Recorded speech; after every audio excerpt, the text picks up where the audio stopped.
Art of Living and is an internationally renowned peace ambassador and humanitarian leader. His vision of a violence-free, stress-free society through the reawakening of human values has inspired millions to broaden their spheres of responsibility and work towards the betterment of the world. He is engaged in peace negotiations and counseling in conflict zones around the world. His expertise in bringing opposing parties to the negotiating table can be found in countries such as Sri Lanka, Iraq, Colombia, Venezuela, and the Ivory Coast. He will be taking questions from Professor Pat Utomi on guiding us on how to deal with anxiety arising out of the current lockdown situation. Pat Utomi is a political economist and professor of entrepreneurship, founder and CEO of the Center for Values in Leadership. He is a fellow of the Institute of Management Consultants of Nigeria and a founding senior member of the Faculty of Lagos Business School, Pan Atlantic University.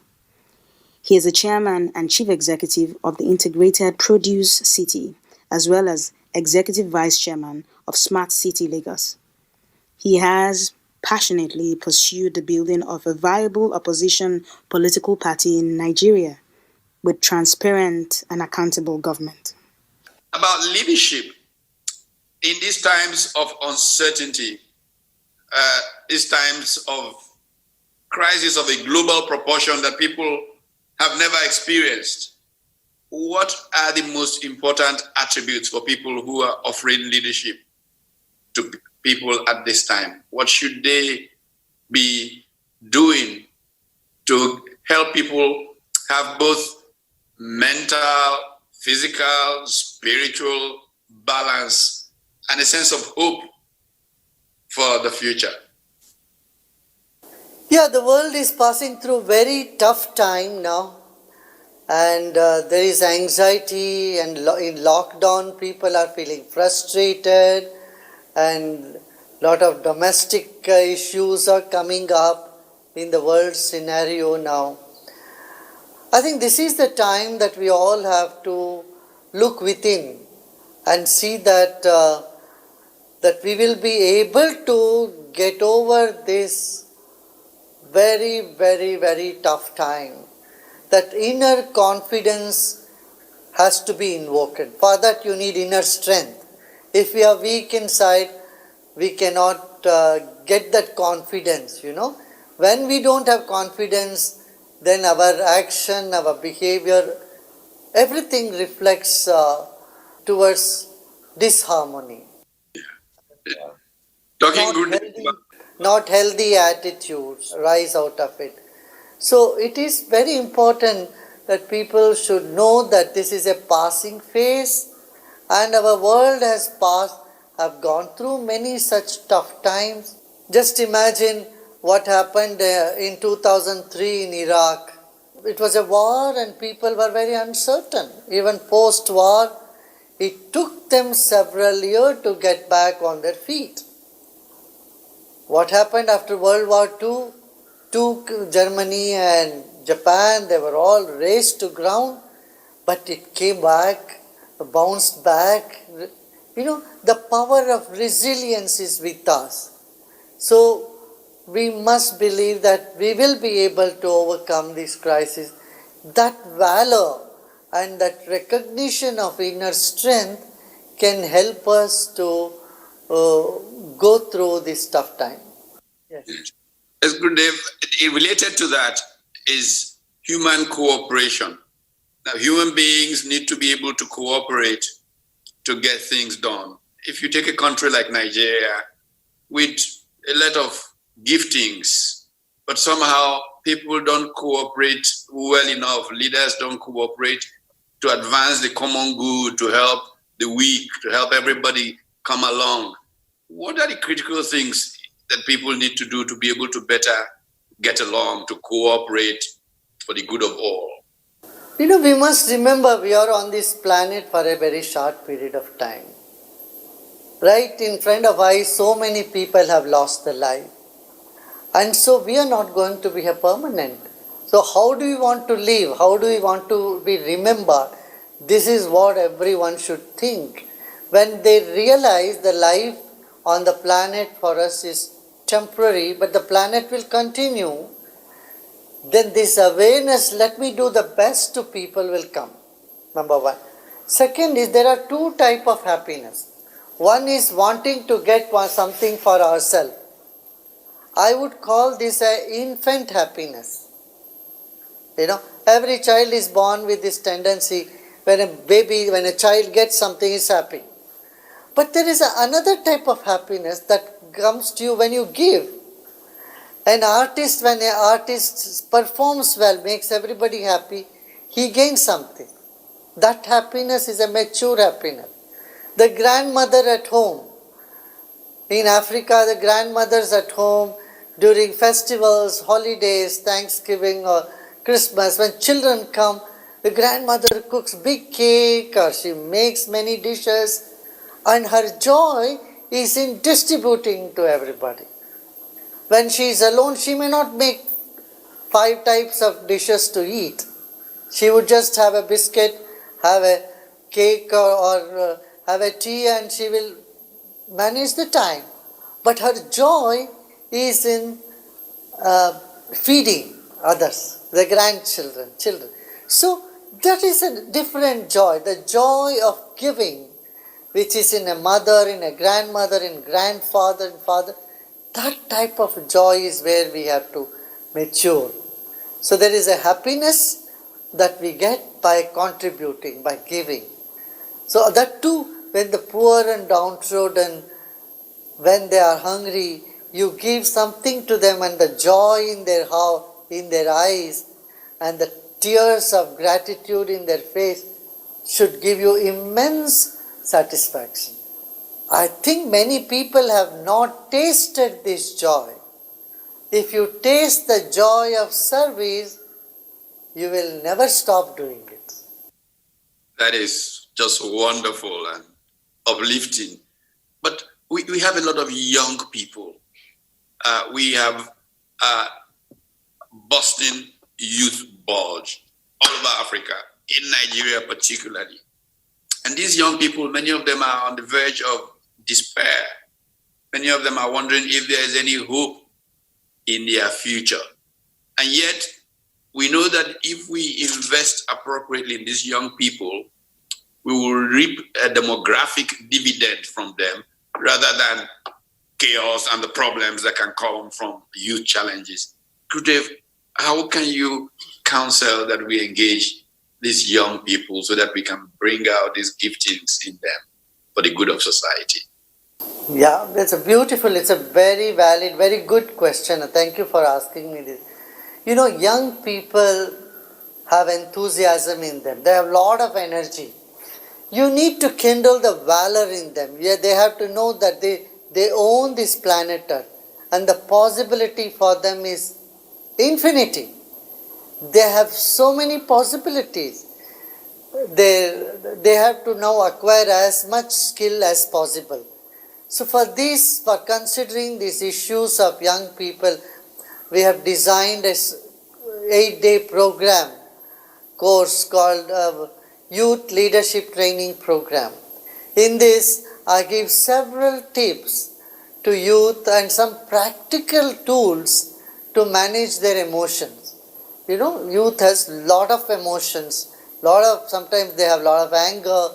They have a lot of issues. Sometimes they have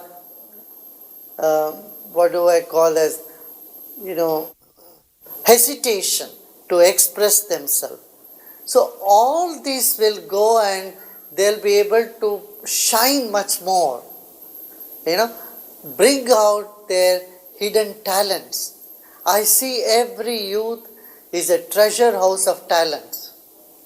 And if we have not trained them well, unfortunately our education system in all the third world countries are not geared up to that. They don't bring about the best talents in our youth. Generally, there are some exceptions. But this is something we need to attend to. Help them to help themselves. And African youths have rhythm in their beat. They have rhythm in their life, I think, and they have the dedication too, if they can bring these two things together, on one hand, enhance their skill, another hand, make them more sensitive and sensible for the world scenario. Get them out of the small mindedness, living in a small well. Make them understand, look, the ocean is in front of you. Why are you sitting in a small pond? I am sure they will right away jump into it. Jump into the ocean.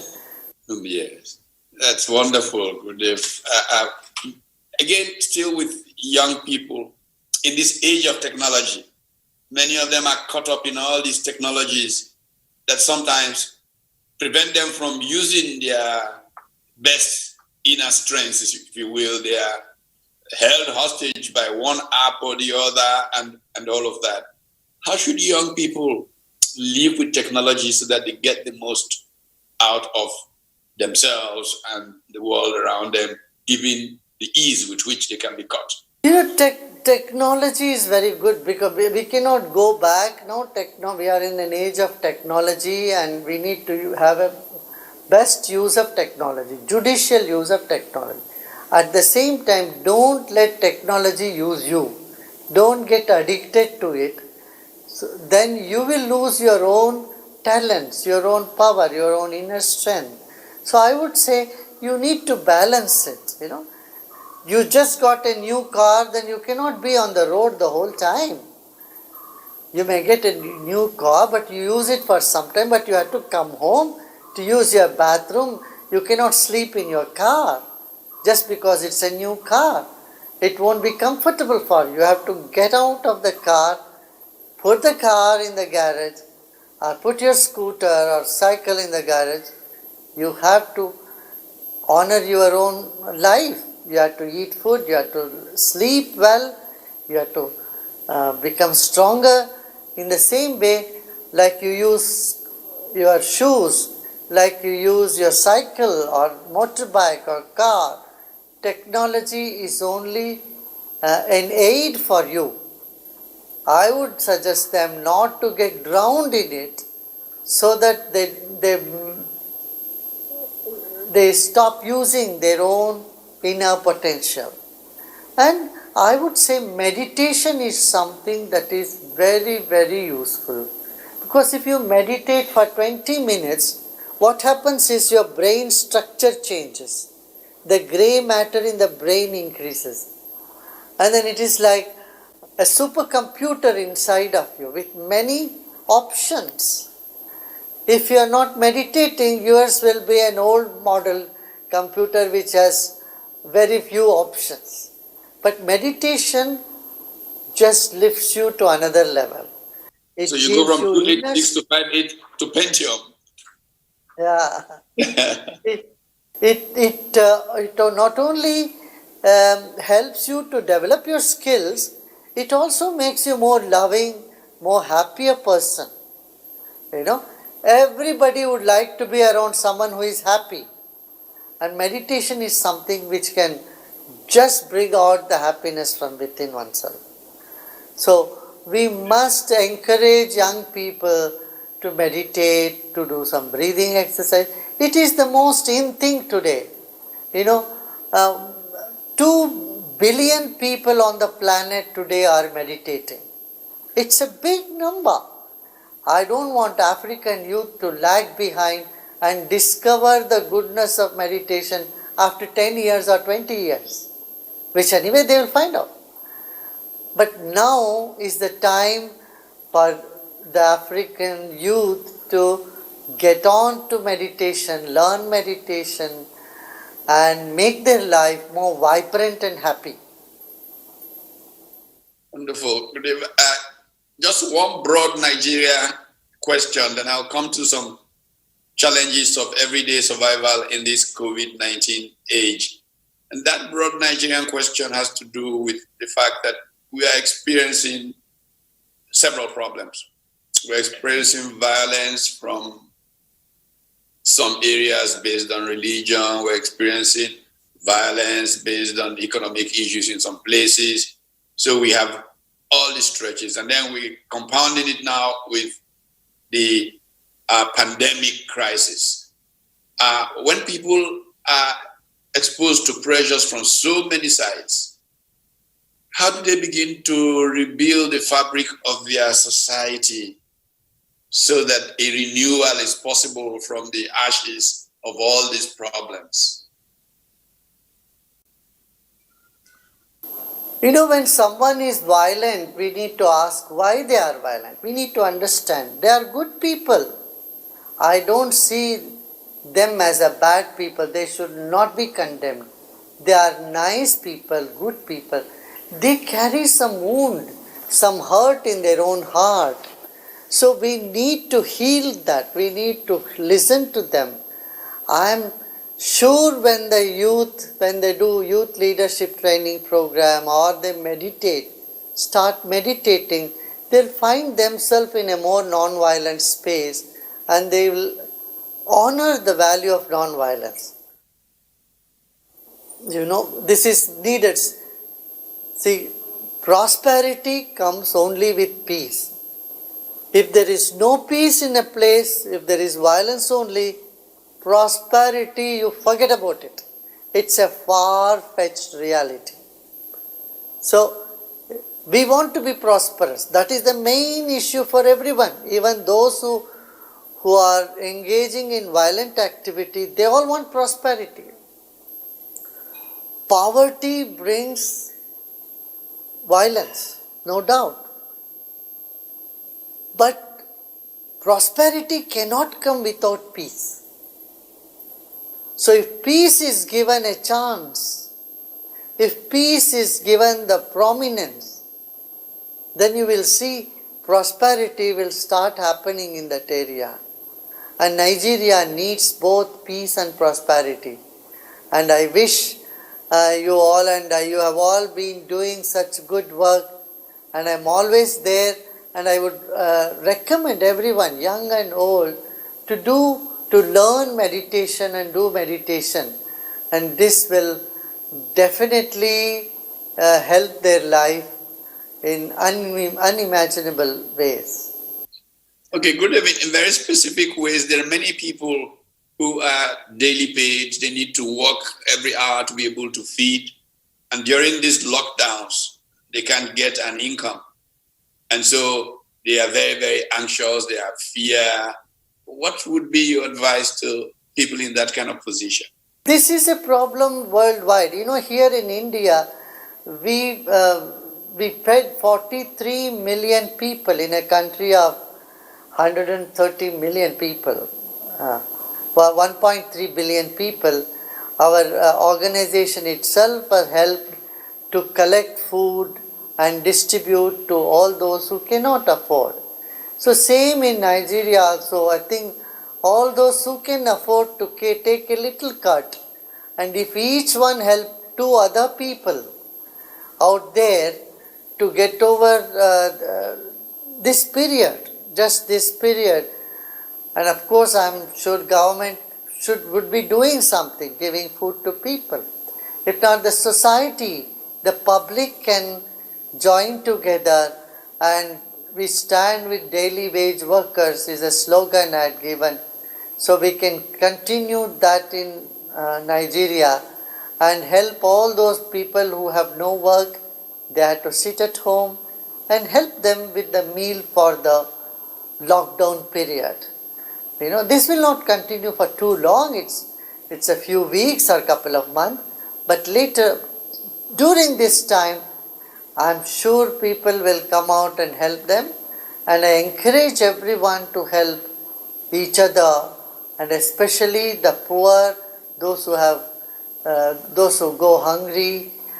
We must see that they get a square meal. Yeah? Right. In this period when they are locked down, when all of us are locked down, what is the best way for one to engage oneself during lockdown? Have you? When you are locked down, I would say you can do an online workshop of happiness program.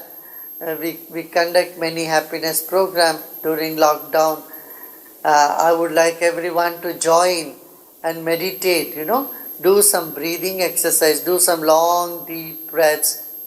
Also, in the food habit, I would request everybody to stop using white sugar, because white sugar brings down the immunity in the body by 50%. So we should stop using white sugar, instead use honey or raw sugar, which is jaggery, with brown sugar is okay. So in the West, and the scientists approved white sugar as a white poison. So we should stay away from that and definitely take some lime or lemon and vitamin C, which would boost. Turmeric is very good. It is antiviral. It has antiviral properties. Turmeric with a little black pepper. So these are the things that one can use during this time. And think of something creative and learn more things. Learn music, learn languages. This is the time for learning. Wonderful. Very nice being with you, and I really enjoyed speaking to you and to the whole of Nigerian population through you, and I wish them all the best in their life, and let's hope we will have a better post-COVID world in the coming years. Thank you, Gurudev. I was hoping that they would do some meditation. Meditation, I think it will take 15-20 minutes. We will send you one meditation that All right. Gurudev, can you talk a little about how to meditate? Because when people are not exposed to meditation, 2 minutes maybe. Often people, when we think of meditation, we think it is concentration. In fact, meditation is not concentration. Meditation is relaxing. Like you hold a fist. How long can you hold the fist tight? You have to let go sometimes. Like you letting go your fist, you let go your attention. You are focusing your attention on this or that. Now you simply let go your focus and relax. And the deep relaxation is what meditation is all about. So I guide everyone through a short meditation wherein you sit comfortably easily, you close your eyes, you can sit comfortably wherever you feel comfortable. Close your eyes and then take a deep breath in and let go. And any thoughts that come, you just let those thoughts come. We don't chase the bad thoughts away, we don't hold on to good thoughts. Whatever thoughts are coming, we just let them come and pass by. And we stay still and relax and keep relaxing both our body and our mind. It's a very simple process. Once you learn, you can practice it every day, twice a day. You feel so good with that. We'll do it. I'll send you how we can do a meditation. They can log on onto our websites and do it. Thank you, Gurudev.